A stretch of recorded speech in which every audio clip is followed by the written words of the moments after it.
Hey, how's it going? What's up, dude? The smartphone's a little smarter than me, man. They didn't tell me that, so.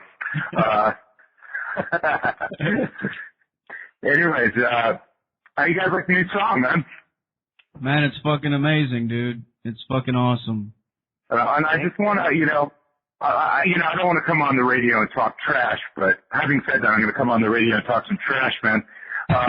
This is the first thing that we've actually recorded out of our studio by ourselves without these fucking high-priced producers, right? Right. And I don't know. To me and everybody I played it for, it sounds like a whole lot better than the stuff that we paid big money for. So I don't know what that says. Either they're thieves or frauds, but I don't know what the heck's going on, man. Yeah, So, I was just telling Cam, when I was listening to it, I was expecting it to have a different sound because you go into digital from analog, but it sounds just as good, if not better, than the other shit. I mean, I can't really tell. Yeah, I mean, it's like, the last album was professionally mastered, right? And the mastering guy really was brilliant, man. He was great. But, but I mean, as far as the stuff we're getting right off the board, man, it's just like, and this is our first crack at it, It's like, I was, so we're pretty happy with it, man. It's like we can hear the kick drum and the guitar solos and everything, that makes, it sounds like the band, I think, because a lot of people who haven't seen us live, probably have a kind of a little bit of a different impression of us than if you have, because the albums really don't catch the kind of like, necessarily get the energy, especially during the jams, that you would get live. So that's really what we were trying to get when we were recording it. So. Yeah, fuck yeah, man. Okay. Yeah, exactly. Yeah, you gotta. If we've learned anything from this, you have to be your own producer to get the sound you want, because Yeah. Bands out there, they're thieves, man. They're ripping you off. You think you're being ripped off, you're being ripped off by the producer, man. If you don't think you're being ripped off by the producer, you're being ripped off by the producer, man. They're thieves, man. Straight up. I'm sorry. I can't help myself. That's the right idea from the beginning. He's done it all himself. Oh, yeah. See, well, the fact that he's smarter than us is not exactly news, Cameron. So. Well, I mean, the technology that's out there nowadays, you can really get what you're going for at home without having. I mean, it's like, yeah, I mean, the prices came down. You know what? The expensive mics might be 5 times better, but they're 15 times more expensive, Right. I mean, we really didn't use a whole lot of expensive stuff on this, So it's, you know what it is? It's like, it's the ears, man. You listen to it, and then you change the stuff until it sounds like rock and roll, dude. It's like, you know what I'm saying? Right? If it doesn't sound right, you change it, right? If you can't hear the bass, you turn up the bass, right? Or you turn everything else down except for the bass, right? One way or the other, man, right? So, yeah, exactly. This is one of my deeper songs, I think this is... Hey, it's not about a dog, right? So, we haven't come out with a dog. We don't have a dog song for this album.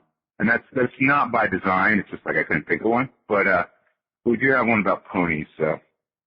All rainbows and ponies must die.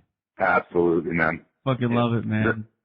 Yeah, it's like we really have nothing against like rainbows and ponies. It's against like people who like insist on like being spunky and like you having like chipper all the freaking time, right? So, I smile, those kind of people. Yeah. So what we're saying here is not that the rainbows and ponies are actually the problem, right? But that these people become so annoying that basically killing the rainbows and ponies to bum them out becomes the final solution, right? It's really their fault, We don't want people to think we're sickos or anything like that, So. Yeah, I kind of got the gist of it listening to it. I've been jamming it, fucking listening to it over and over. Awesome, man. Yeah, as soon as when I first read the title of it, I just cracked a smile on my face because I was like, "What is this gonna be?" Like, what the fuck have they done now? Let's fucking hear this shit. Yeah, it's, we don't, what's it? Oh, go ahead. How you doing, man? Okay, I was just gonna say, what have they done? What have they come up with this time? Yeah. So, this is Metal Devastation Radio, right? That is, yes. That is such a badass name, man. I'm gonna go and like spray paint an inverted pentagram on the 7-Eleven in your honor, like later this evening, man. I love that. Yeah, I can hear Cameron on the phone. He's like, it's metal, right? And then it's like, what is it? Metal Devastation. I'm like, oh, that's way better than the next word I thought was coming or something. Yeah, it would be like metal, whatever, you know. But Metal Devastation, that's awesome. Fuck yeah, man. Thanks. I was saying earlier, yeah. That's brilliant. And, you know, the bottom line is, man, it's just like, does anybody even listen to, like, you know, corporate radio anymore? I don't think anybody even does. I personally do not know one person who listens to, like, mainstream radio anymore. Yeah, you know? That's like what you do when your iPod's broke or your CD player doesn't work anymore. You know, then it's like, I don't think people have the, like, access to, like, people don't have regular radios. It's like having, like, rabbit ears on your TV or something like that. I don't think it works anymore. You know? What was that funky round antenna? Like when we were real little. What the heck was that thing for? I still have no idea to this day what that one was for. But I do remember the rabbit ears. What's that? It was like, it sat right in the middle of the rabbit ears. Right. Maybe it was there for show, man. Yeah, I think it was for UHF or something. Oh, UHF. Yeah, if you do tune into FM radio, it's the same exact fucking shit that's been playing on there for the last, I don't know, however long, man. I mean, they just don't change. Yeah, it's just the same recycled stuff. Well, the bottom line is, you know, it's one company that owns all those stations, right? Exactly. Yep, Clear Channel. And the bottom line is they're not really even interested in having music on the radio anymore because, well, here's the thing, right? It's known fact that most people, when they turn on the radio, morning, noon, or night, want to hear music, right? But the thing is that if you have like one of those shock jock kind of like Howard Stern type guys, yeah, right? When the DJ announces the actual product on the air, that's so much more effective at selling a product than playing the little commercial clip that the ad rates for like, you know, the shock jock talk radio are so much higher than they are for music that they always get the nod as much as possible, even though more people actually want to hear music on the radio. So that's how it works, man. All comes down to the fucking dollar. Yep, exactly. That it does, man. Yep, that's why independent musicians aren't making it on FM radio, because it's not bringing in the dollar that the pop musicians are.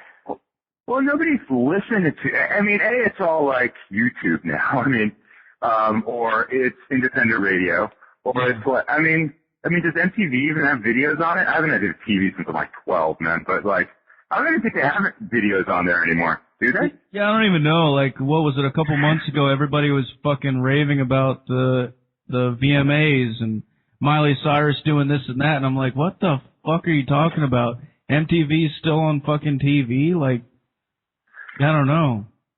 Yeah, it was called MTV. It was originally supposed to be music television, but what music? That girl creeps me out with all her, like, multiple personalities, you know?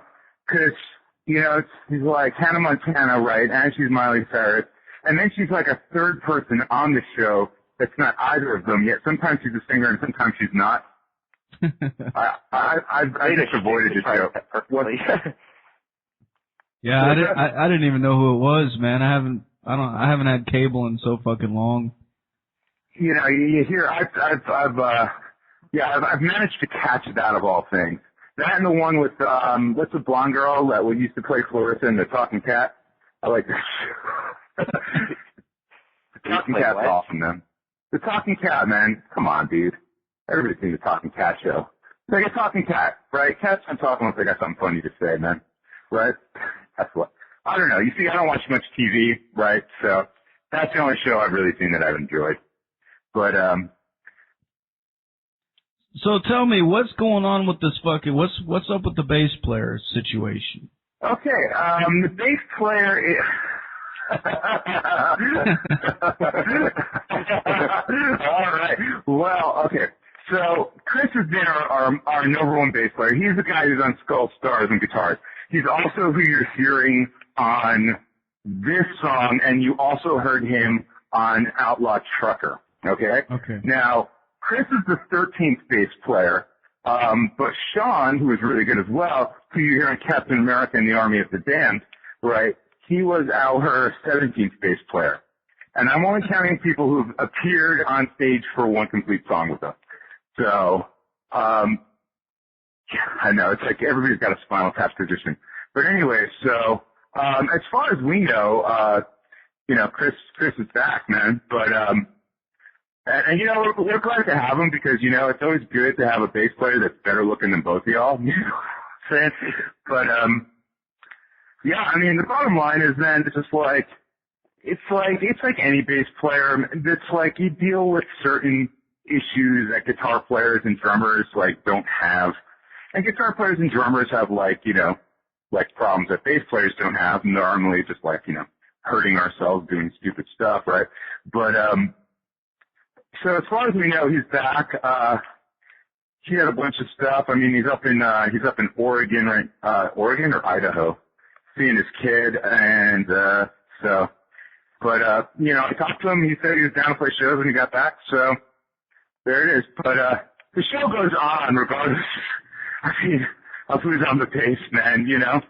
So, but, I mean, honestly, I mean, as far as if there is one bass player that has been the guy for this band, it's him. So he's the one everybody associates us with, and he's the one in all the pictures. And, yeah, he was the one on Skull Stars and Guitars, which is obviously, you know, well, out of the two, then, Skull Stars and Guitars was really big for us. So, I mean, and that came on there. And you can tell the difference between the bass playing on that album and on the first album, you know, and it really does make a difference. So, I mean, our band has always been built around, like, put a superstar at every position, right? But, superstars on bass, you know, less people play bass than play guitar and drums, right? Open the Guitar Center catalog. You open it the right way, it's guitars. You open it the backwards way, which I thought was funny, right? It's all the drums. And then you got bass and keyboards, so there's two pages in the middle, right? So, I mean, there's just less out there, but, you know, I'm personally very glad to, like, have Chris back, and, you know, he comes in, it's just like, he nailed it, you know, he's sitting there, I'm like, well, we rehearsed this stuff, you know, I'm always, like, down for this, like, over-rehearsing. Why don't we just practice too much and be that much tighter, right? But he's just all like, yeah, well, I'm going to get up there, and, you know, and then he comes and he nails the stuff in 2 takes, man. So it's just like, so, I mean, what am I going to say at that point, man? You know? Like, yeah, I got a mix, man, you know? Well, that's fucking awesome, man. So how much longer do you think it'll be before we see a third album? Oh, God. You know what? I just don't want to jinx it at this point, man. Because if you'd asked me that, like, a couple years ago, man, like, I would have said, like, dude, it'll be done this year, no problem. Right. I mean, ultimately, well, I mean, there's a whole range of, like, logistical issues that we're dealing with that may blow up in our face, or may not blow up in our face. But, yeah, I'm not going to jinx it and say that, but just to let everyone know, right, we are moving along, right? I mean, I plowed through this stuff, right, and there will be no sacrificing quality to get it out faster, but it's just like, to be honest, man, it's just like, I mean, I got nothing better to do with my life than music, man. I discovered that a long time ago. So, I mean, as long we're just going to keep doing it, and we have to see. It also depends on how long we're going to make the album. because we have way too much material for one CD right now. So it's like, because I write songs all the time. Yeah. Yeah, I think Cam was telling me you guys have like enough to do a fucking double album. Yeah, you can't do your double album. See, you can't do the double. That's the mistake, man. You can't do that. I was just really avoiding that because name one double album that's come out from a band in the first 4 albums. It's always terrible unless it's a live album. You do the double live album, you know, like Peter Frampton Band. You know, it's just like, I mean, like, what's an example? Okay, Smashing Pumpkins, right? Yeah. Dish, awesome. Siamese Dream, awesome, right?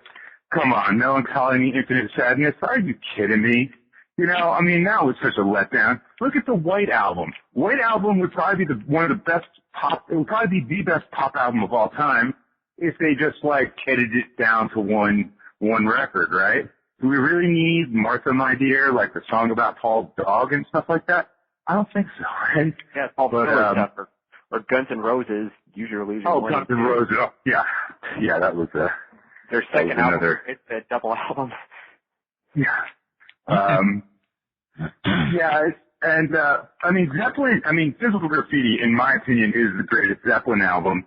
But that's like what? That's gotta be number 6, right? That's their 6th album, isn't it? Yeah, number 6. Yeah, because House of the Holy was number 5, so. Did Sabbath ever do a double album? What's that? I don't think they did. They never did, right? Yeah. They've got they've got the live double albums, but. Yeah, that's what I'm saying. Who has Justice for All, that was awesome. That was 2 records, I remember. So look what happened after that. So it's not going to be a double album. We have 2 albums, right? The way I look at it, right, is an album is 45 minutes plus bonus tracks, right? And hopefully stickers. If we got the cash.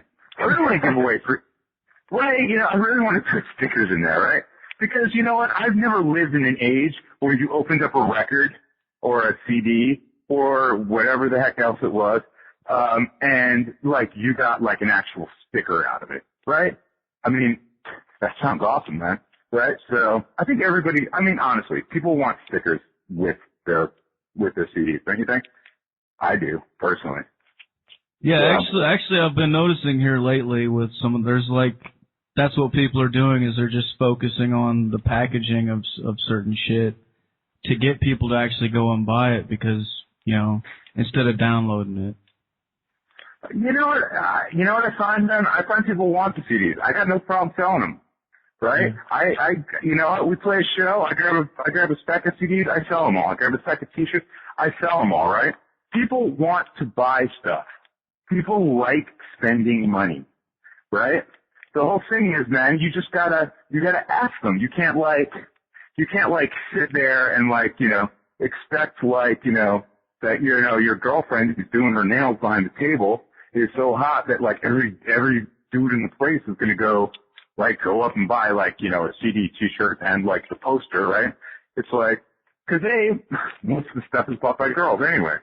So, you just gotta go. If you ask people, they're excited, especially if you just played, right? People love, one of the greatest things about being in a band is you can trade your CDs for other band CDs and you can have this massive independent band CD collection, right? Yeah. That you could have never afforded in a million years. So. Yeah, I get a lot of stuff sent to me for the station too, and I like that. I like having just a bunch of shit that not a lot of people. Yes. Yeah, it's a feeling of pride to own the artwork too. Yeah, definitely. To be able to tell people I have every Black Sabbath album, instead of just showing it on an iPod or something, I actually have the artwork. Well, here's the thing, right? If you buy it on digital, right? You're going to have to rebuy it again when they change the format, right? People think that, MP3, killed, music sales, but that's absolutely not true. What killed music sales was corporate ownership of the record labels. And the reason that you didn't see the sales plummet in the 80s, right, when, during the sort of like new wave, like, I hesitate to say rock, but hair metal era, right, is because, right, is because people were rebuying all their 70s albums on CD. Now, by the time the 90s came around and downloading started, people had already replaced their entire, like, vinyl collection with CD, right? And then boom, it's just like, oh my God, downloading is killing the music. The bottom line is, right, with the exception of the grunge bands and Nirvana and a couple of the hip-hop bands of that era, right? I mean, the bottom line is, it's just like, they weren't coming out with that many good bands, right? It's not like the 70s or the 60s, right? Where they signed all sorts of bands, right? And everybody be into it, right? No, it was like, once Kurt Cobain died, man, they had no idea what to do. They just signed a billion guys who, like, would sound like him, except be not, like, angry, which I didn't really get. And, yeah, so that's the whole thing, man. So they make you buy it, and you notice you only get it in 128K or whatever. That's because it's good enough to listen to, but you can't actually convert it to the next format because then it'll sound like crap. So they're just on the threshold of it sounding good. So that way you have to rebuy it when, the iPod changes its format or whatnot, right? So that's the whole thing. The whole, like, downloading thing, it's a music industry scam. They've been selling people Dark Side of the Moon and Fleetwood Mac's Rumors over and over and over again in every different format since the 70s, man. And that's what the industry's built on, right? It's not built on new, it's not built on independent, it's not built on cutting edge anymore. That's that's thing that's long past, right? And that's why independent stuff is kicking its fucking ass, man. Like, bottom line. So, bringing it back to the song, dude. Absolutely. That fucking solo, man. Tell me about that shit. That shit is badass. Thanks, man. Well, you see, the thing is, the way I was kind of envisioning it, right, is it's just like, if it was really going to come down to it, right, it'd probably be like one giant, like, black, like, pony that could fly, right? That would be basically killing all the other ponies and all whatever the hell else is flying around and bumblebees and whatever. And it's wreaking havoc, right? And then at the end, it would come to a flaming crash, right? So I had this sort of end worked out of it, right? But in terms of, I played it a couple times and, everybody was telling me, like, dude, that's it, right? And then I'm like, you know what? Would it be cooler if I sort of made, like, the impression like it was coming out of the ground, like almost like an undead kind of thing, right? And that's where I got the beginning from. And after that, man, it's just like, once you sort of have the concept in your head, you just gotta let it kind of go, man, because, like, yeah, the whole trick with, it doesn't matter if it's a slow blues solo or if it's a really fast solo, man. It's like the dramatic form, right? It's got to hit certain peaks and certain points, right? Like a movie, you know what I'm saying? The shootout comes at a certain time, right? The car chase comes at a certain time. You can't have the shootout before they introduce the characters or else there's nobody else to introduce, right? The gratuitous titty scene comes at a certain time, right? So it's just like, you just got to build like a sort of subconscious kind of like feeling of that and then go with it, man. And, I'm just like, I just like to pick it up and play the hell out of it, man. I don't really think about it when I'm doing it. I kind of have like a crazy idea and then I'll just take it through the solo, man. But, I'm really trying to push it every time I play, man. So, you're never going to get like a lack of effort or lack of fucking intensity for me because, because guitar became boring at some point. People stopped listening to it, man. But everybody still likes it. And I'm really trying to bring that sort of intensity and that kind of like fire back into it. Yeah. So. I definitely felt that when I was listening to it. I was just like, God damn, man, he's fucking going insane. I can picture in my head you're fucking kicking over amps and shit. Yeah. I've blown them. No, you don't even know. I've blown them up. I get a little nutty on stage, It's like, remember that Mesa Boogie amp I bought, Cameron? The one I blew up like 6 times And then I took it to the shop, and the guy made fun of me for selling my Fender. Yeah, I remember you used to be able to smell that thing cooking on stage too during shows. I'd be sitting right next to that. Why'd you bring me that sissy stuff? I'm like, it's $1,500, top of the line, man. He's like, you know better than that. I'm like, yeah, I do. I'm like, yeah, no, it's just, yeah, that's the whole thing, man. And the style hasn't changed, but like, you know what? It's just like, okay, here's the deal. The producer of the last two albums, right, did not like how I played guitar. He just didn't like it, man. For whatever reason, he did not like it. Now, he liked how I sang. He's a big fan of my vocals, not a fan at all of my guitar playing. And you can hear that if you listen to the album, because the vocals are like, I mean, listen to Puppy, dude. Vocals are super loud, and the guitar solo is super buried, right? And that guitar solo is like, it's pretty intense in your face, right? But you don't get that kind of impression because it's mixed improperly, you know? And, I don't know, it just doesn't seem like a coincidence to me anymore, so. Yeah. But now, you know, now we're doing it ourselves, so we got no excuses, right? Nobody to blame nothing on, and that's how we like it. No prisoners, no excuses, man. You know, it's like, so you gotta play, man. Cause, it's gotta be exciting. Rock has always been exciting, you know? I mean, I grew up with punk rock and heavy metal, and Cameron much more like, you know, like, he's more into Maiden and stuff like that than I am. And like, but, although I like them too, right? But it's just like, man, like, the thing with punk and metal, both of them, man, both like super intense, right? And, you know, the reason we have like a rock and roll band, and we call it a rock and roll band, is because we want to bring that intensity back to rock rather than like bringing more of like, you know, sing-songy vocals back to metal. You know what I'm saying? Yeah. It's like, and I love the monster vocals, man, but I don't think it's appropriate necessarily for what we do. So, I mean, I listen to the music with the monster vocals and I love it, but, you know, I practice pretty hard, man, make sure that, you know, I can put in a competent vocal performance on this stuff, right? So, I mean, it's just like, cause I think that's what goes with this music, you know, cause, you know, I grew up with Misfits, Stan Big, that kind of stuff, so, and, as well as.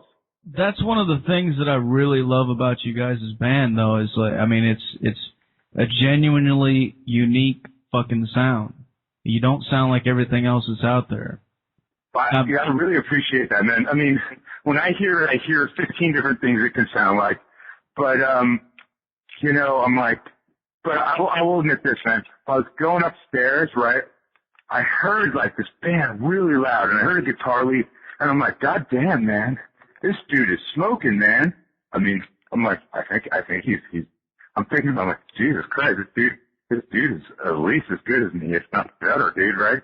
And then I get upstairs and I realize I'd given the custodian one of our CDs, and he had just liked it so much he cranked it up like stupidly loud, and I was hearing our CD that loud. And I was just like, I'm like, okay, you know what? We're really onto something, man. You know, this is really worth all the struggle and all the shit and all the poverty and everything we're going through, man. Because when I'm not aware it was us, man, I'm like, I was just like, wow, this is kicking ass, you know. So we're you know, we're trying our best to do, you know, to just do everything, not necessarily correct, not necessarily right, but we're trying to do it like it should be done, man. It's just you know, just you can't I'm losing the words here, man. But just the intensity, the power, like the hugeness, like rock used to be big. It used to be like larger than life, you know. And we're trying to bring that back without like losing, like, you know what I'm saying? The like metal's still big, man, but you know, rock itself has gotten like a little too like, it's gotten a little too noodly and stuff like that, man. I mean, it's just like pick it up and play the hell out of it. That's what it is, man. That's our philosophy. So bring the rawness back into it. Yeah, and it's yeah, I mean that's the thing, man. It's like I like a lot of the drums of the new stuff, but you know, I don't think there's just not a whole lot of like guitar bands out there like that got guitars. I mean, I play guitar solos because that's what I liked to hear when I was a kid. You know, I'm down for the 15-minute jams. I love that stuff, man. That's what, if I go to a show, I want to see jamming, right? Right, that's what I'm paying for, man. I know the song. I know the song goes right. I want to see the jams, you know, and you know, hopefully, like, we'll tell some other bands out there that can play, right, that like, hey man, it's totally cool, man, right? You can jam, and you know what? People like this stuff, and you know what?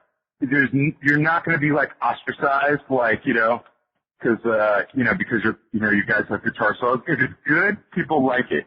People like guitars. They love guitars. The only thing that has more than guitars in this country is like what? Guns and dogs, basically, and trucks, maybe, right? But, well, that's largely the subject matter of our song. But, like, you know, people will like it. Get out there, just turn it up and tear it up, you know? So.